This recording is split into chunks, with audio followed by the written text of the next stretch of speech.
Dr. Sujit Kumar, Professor of Surgery, Kappa Institute of Medical Sciences. First of all, I want to thank Medicine for giving me this opportunity to talk in front of the students. In this session, I am going to talk about right iliac fossa mass, which is one of the important clinical case in the surgery examination. So I am going to discuss in detail about the right iliac fossa mass. So please watch the video carefully. Myself, I am having a YouTube channel. The channel name is Doc Suji Surgery Class. So the aim of the channel is to teach the final MBBS students, PG aspirants as well as the postgraduates of MS General Surgery. So I have put certain videos particularly about clinical examination. So kindly subscribe the channel and keep watching the videos. So in this session I am going to talk about right iliac fossa mass. So before going into that discussion, we will first discuss about abdominal region, anatomy of the abdominal region. So you all know that first thing is you have to put two vertical lines, that is crossing through from mid-clavicular point to mid-inguinal point, and two horizontal lines. The first line is through the transpyloric plane, second line is through the transtubercular plane. So by putting these four lines, you will get 9 regions.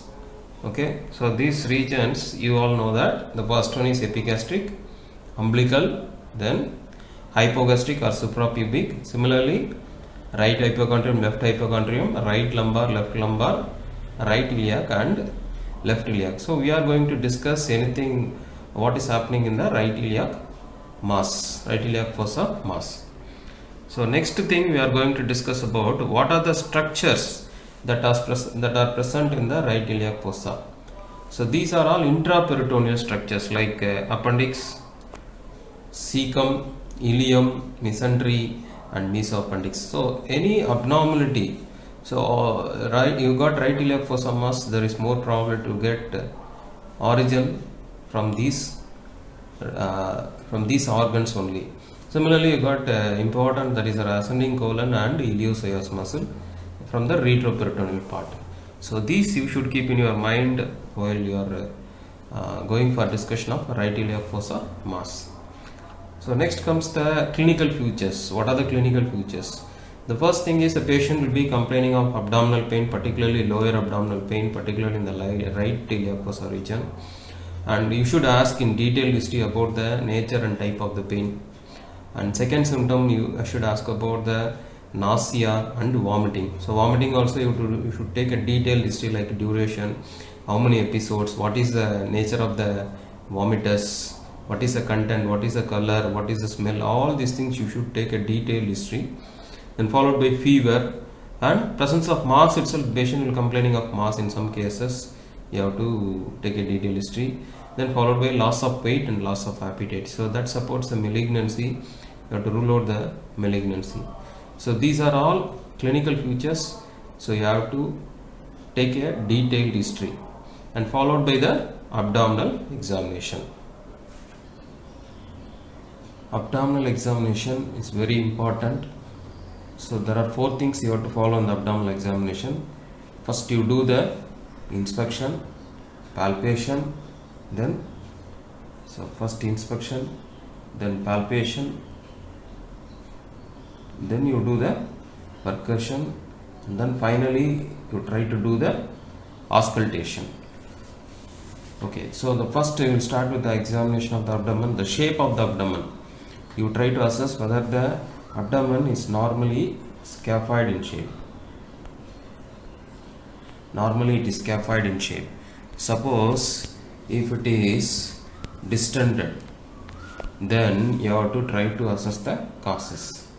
So that used to tell 5F, that is fat, fluid, feces, fetus, flatus.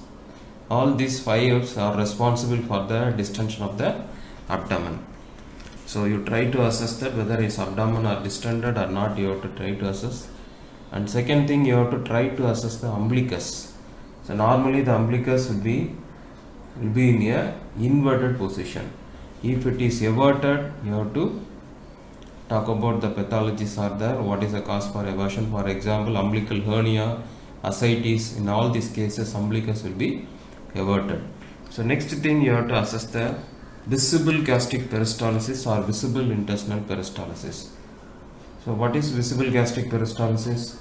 Visible gastric peristalsis is typically seen in case of gastric outlet obstruction.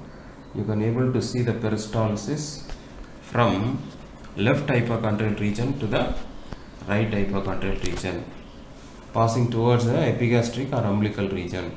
This is called visible intestinal peristalsis. Visible gastric peristalsis. Whereas visible intestinal peristalsis is the one. This one is because of the obstruction of the small bowel. You can able to see the peristalsis from above downwards as like a step ladder pattern. Okay, these things you have to assess on inspection itself. You can able to assess whether VGP is present or VEP is present or not. Next one is movement with the respiration. What happens to that? Whether all the 9 regions are moving with the respiration, or you have to assess. The next one is loin. Okay, loin is whether it is free or full. If full, then you have to think about some underlying pathology. Then you have to talk about the hernial orifices. So this part, whether it is free or any fullness is there or any swelling is there, you have to assess. Next one, you have to talk about the abdominal lump. If any lump is there, you have to talk about the abdominal lump. Okay, so this is the abdominal mass you are going to talk. So what are the things you have to see in abdominal mass? So first, the main thing is you have to assess. There are 5 S's are there, like that is site, size, shape, surface, skin over the swelling. This is applicable for all swelling. So for example, you have to assess. For example, a patient is having, in our case, the patient is having swelling in this region. So the first one is the site, that is the right iliac fossa. Size you have to assess in 2 dimension, that is on horizontal as well as in the vertical dimension. The next one is the shape of the abdomen. What is the shape you have to assess? Then what is the surface, how the surface appears. Next you have to talk about the skin over the swelling. So there are certain things you have to talk in skin over swelling, like dilated veins, sinus, fistula, any ulcers are there, all these things you can, or any pulsations, all these things you can able to try to see in these things. Next one is the consistency. What is the consistency? These are all palpatory findings. Consistency. And next one is the movement, whether it is movement is free or not. And last one is the movement with the respiration. Okay, so all the swellings that are attached with the diaphragm or in close relation with the diaphragm will move with respiration. For example, liver, spleen and part of the stomach, and all these things will move with the respiration. So movement with the respiration. So these are all basic things you have to evaluate in a case of an abdominal mass. So this is one of the important tests, particularly in our patient. This test is called as Cornet test or leg raising test. What is the use of the test? This test used to confirm what is the plane of the swelling. You can assess the plane of the swelling. Okay, so before going into this test, we have to know about plane of the swelling in case of abdominal mass. So there are, broadly you can divide, there are 2 planes are there. One is called parietal wall, that is the anterior abdominal wall. Another one is called as intra-abdominal compartment. Okay, so you have to assess whether the swelling come from parietal wall or intra-abdominal part. So parietal wall, you all know that it consists of skin, subcutaneous tissues, then external oblique aponeurosis, internal oblique transverse abdominis muscle, all together you can call it as parietal wall. Intra-abdominal, again there are two divisions are, one is the intraperitoneal cavity and another one is retroperitoneal part. Two parts are there. So first you have to assess whether it is parietal wall or intra-abdominal swelling. So that is the first thing you have to assess. For that you have to use this test called Cornet test, which is nothing but leg raising test. So what you have to do, you put the patient in supine position. Okay, so this is the patient and lying down. Okay, lying down, patient in supine position. Then you ask the patient to lift both lower limbs together. Lift both lower limbs together without flexing the knee. So by doing this, so already our swelling is like this, here it is present. By doing this, what will happen? The lower abdominal muscles will go for contraction. Once the muscles are contracted, if the swelling is arising from parietal wall, if it is arising from parietal wall, what will happen? The swelling will become more prominent. It will become more prominent and fixed in nature. Your mobility will be restricted. Whereas if it arises from the intra-abdominal compartment, the swelling will become less prominent. Okay, so sometimes you can't able to see the swelling at all. So this is the test called Cornet test or leg raising test. This test you have to do it in the abdominal mass, particularly in the lower abdominal mass. So by doing this, one can assess whether the swelling is parietal wall swelling or intra-abdominal swelling. So this is a basic test to try to assess the plane of the swelling.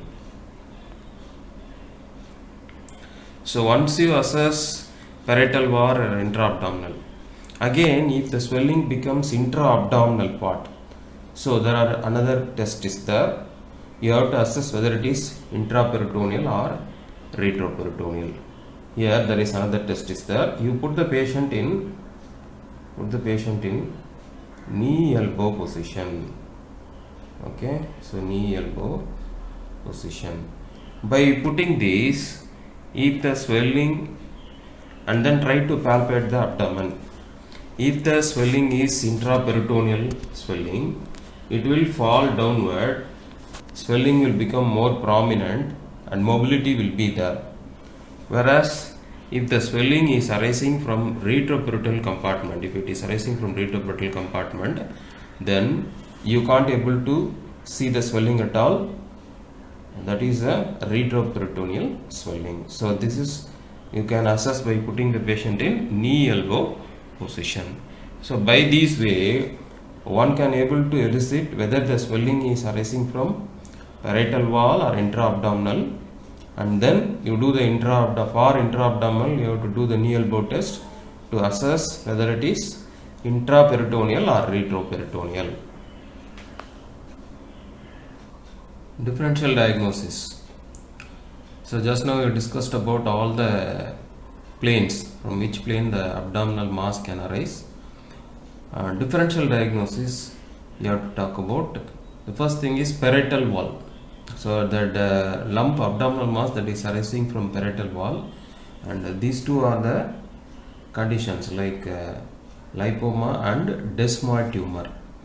Okay, these two common conditions are responsible for the parietal swelling in the abdominal. Particularly what we are talking is the right iliac fossa. And if you take intra-abdominal compartment, there is also, again I told, intraperitoneal and retroperitoneal. So most of the time you will get this, that is this appendicular mass, appendicular abscess, ileocecal tuberculosis, carcinoma of the cecum. Mainly it comes under intraperitoneal. And the remaining four things, carcinoma, ascending colon, ileoceous abscess, undescended kidney and undescended kidney, are all comes under retroperitoneal swelling. So these things you have to assess, keep in your mind. If it is parietal wall, you have to think about these things. If it is intra-abdominal and intraperitoneal and intra-abdominal retroperitoneal, you have to think. So these are all differential diagnosis for the right iliac fossa mass. So in this clinical scenario, I am going to discuss about the two important things, that is the appendicular mass and the ileocecal tuberculosis. So that two are the common differential diagnosis. So I am going to discuss in detail about appendicular mass and ileocecal tuberculosis.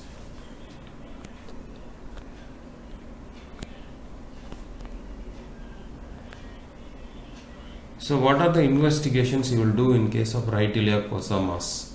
First one is you do the total count, because I already told that inflammatory condition, appendicular mass, appendicular abscess, definitely count will be increased, and differential count you have to do. ESR will also be increased, and main investigation is the ultrasound abdomen, first investigation, first and most important investigation, and followed by you want to assess the extent, you can do the CT abdomen. These barium series investigation, these investigations are very useful in cases for the when you are suspecting ileocecal tuberculosis, and colonoscopy is an added investigation in case of suspected CA colon ileocecal tuberculosis, CA-cecum. So these are all basic investigations that are required for evaluation of right iliac fossa mass. Barium series. Okay, so I just want to talk about something about barium series in the investigation. So because it has got more specific findings, so I just want to talk. Okay, here the first one is the pulled up cecum. Here, because of these findings commonly come across in case of ileocecal tuberculosis. Okay, so normally you got ascending colon is there, then cecum is there, then appendix and ileum is there. What will happen? The cecum will be pulled up, because the cecum is normally present in right iliac fossa. This cecum will be pulled upward towards a right subhepatic region. This is because of the inflammation. The cecum is present at a higher position. This is one thing. And the angle, you see the angle between the ileum and cecum. So this is the angle. This angle will also be varied. That is because of the pulling of the cecum. For example, you got cecum. If cecum is pulled up, what will happen?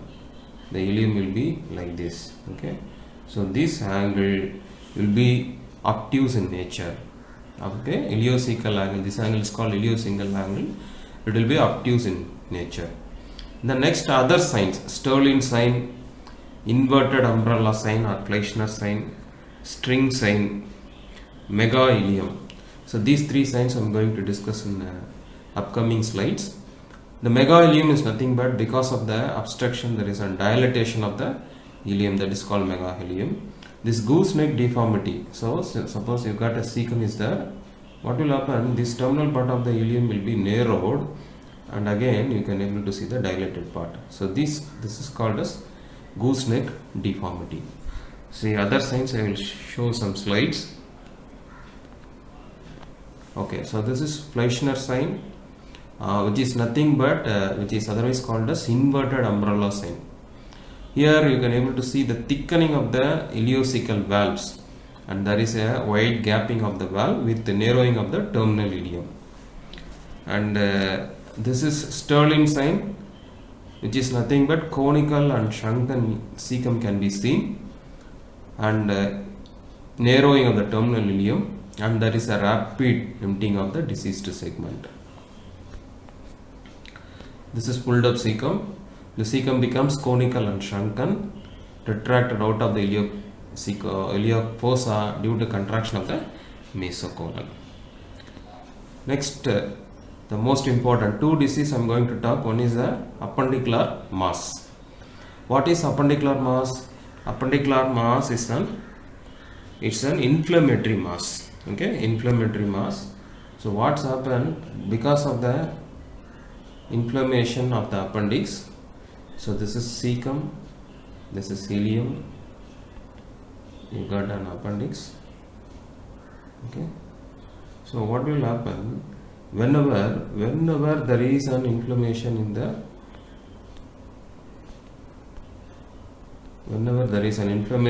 appendix, okay, it forms a mass. It is called as phlegmon.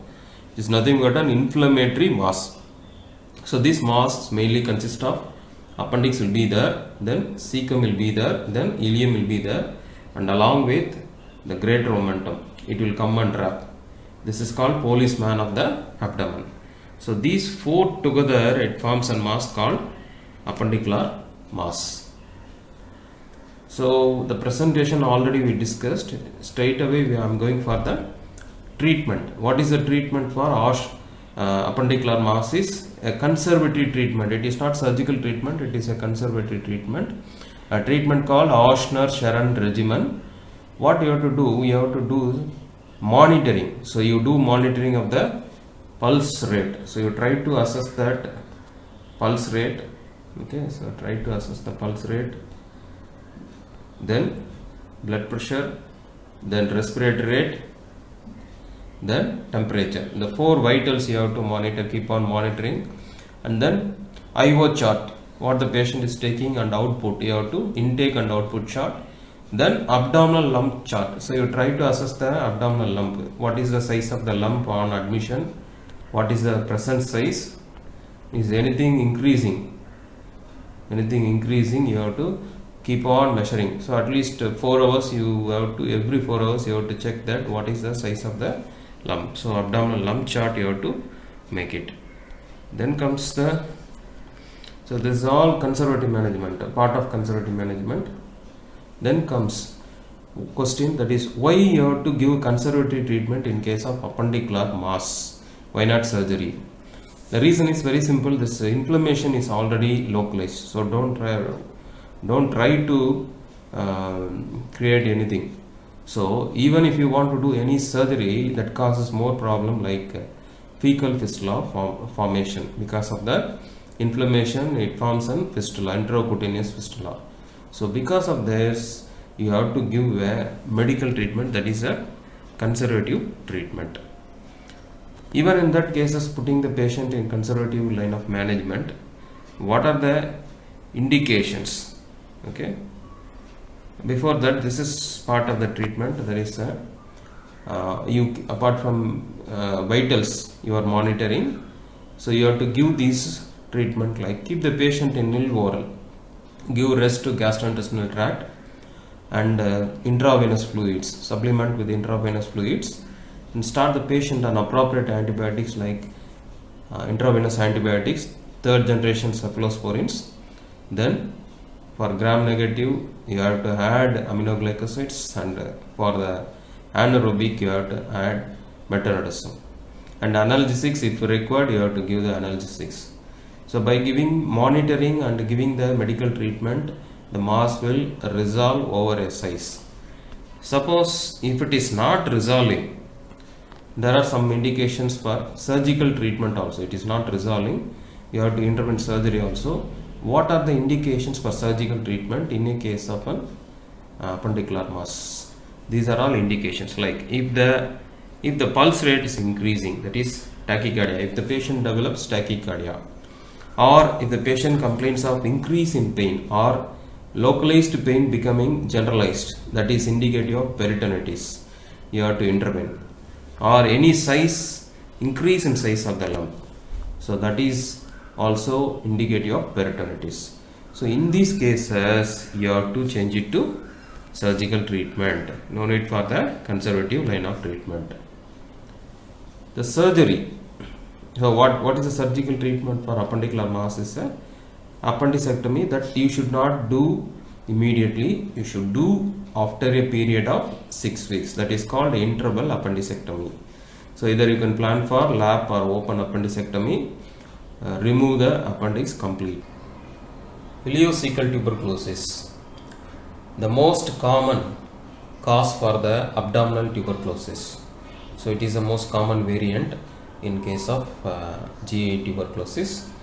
So the reason why it is common in the ileocecal region is because of presence of Peyer's patches, so which has lymphatic aggregations, Number 2 is the stasis of the content. Because of the valve is there will be stasis of the content. Because of that, there is chances for the more chance to get ileocecal tuberculosis. And the causative organism, you all know that Mycobacterium tuberculosis is the causative organism. So there are 3 types are there in ileocecal tuberculosis. Number 1 is ulcerative, number 2 is hyperplastic, and number 3 is the mixed type. So we are going to see one by one. What is ulcerative type? This ulcerative type is the most common ileocecal tuberculosis, that is 60% it is formed by the ulcerative type. And here you will get a typical ulcers. Okay, so typical ulcer, number 1 is a circumferential.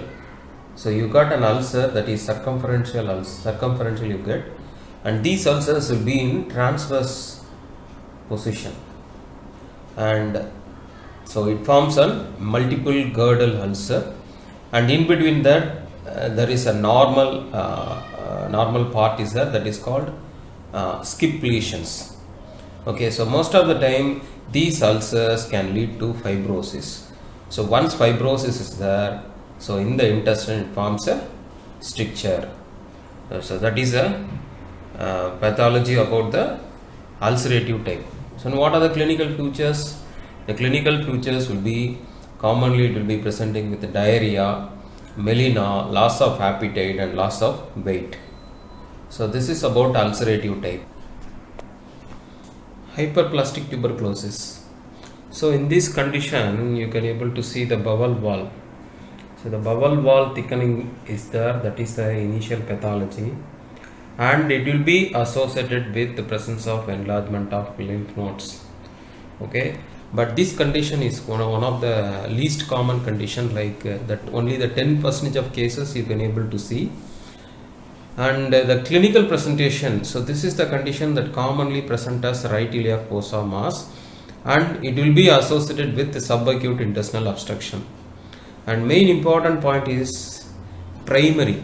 Okay, the tuberculosis starts from the intestine itself, so that is the main important feature. So next we are going to discuss about difference between the ulcerative type and hyperplastic type. Okay, the first difference is this one is secondary to pulmonary tuberculosis, and hyperplastic, this is primary GIT tuberculosis. And if you take the organism, it is virulent, here it is less virulent. And the old people will be involved in case of ulcerative, young people will be involved in hyperplastic. And the ulcers, if you see the ulcers, it will be transverse ulcers, here it is granulomatous lesion. And the clinical presentation, you can able to see the diarrhea and melena, here RAF mass. And the pathology, it will be presenting as stricture, here it is presenting as intestinal obstruction. And chest x-ray, if you take chest x-ray, primary can be seen, that is a pulmonary tuberculosis lesion can be seen in ulcerative, whereas in hyperplastic there is no primary lesion. And barium meal, you can able to see stricture in ulcerative type, and in hyperplastic it is pulled up cecum and obtuse ileocecal angle. So these are all differences between the ulcerative type versus hyperplastic type. Finally, treatment, ileocecal tuberculosis treatment, medical treatment, that is anti-tuberculous drugs, 4 drugs you have to give, that is isoniazid, rifampicin, pyrazinamide and ethambutol.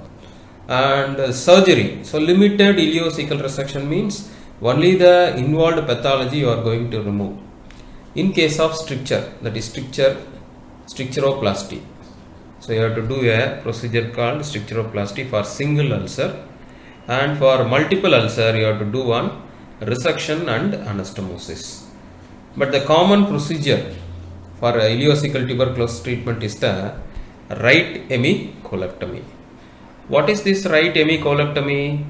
So which is nothing but you are going to remove some part of the bowel. Okay, so what are the things you are going to remove? First, ileum, that is the distal ileum, terminal ileum 10 centimeter, then cecum, then comes cecum, so we are going to remove the cecum, then comes appendix, you are going to remove the appendix, then ascending colon, the complete entire aspect of the ascending colon, then transverse colon, that is the proximal 2/3 of the transverse colon. Okay, in the olden days they used to do the transverse colon 1/3 of the transverse colon, proximal 1/3 only. Nowadays we are doing proximal 2/3 also.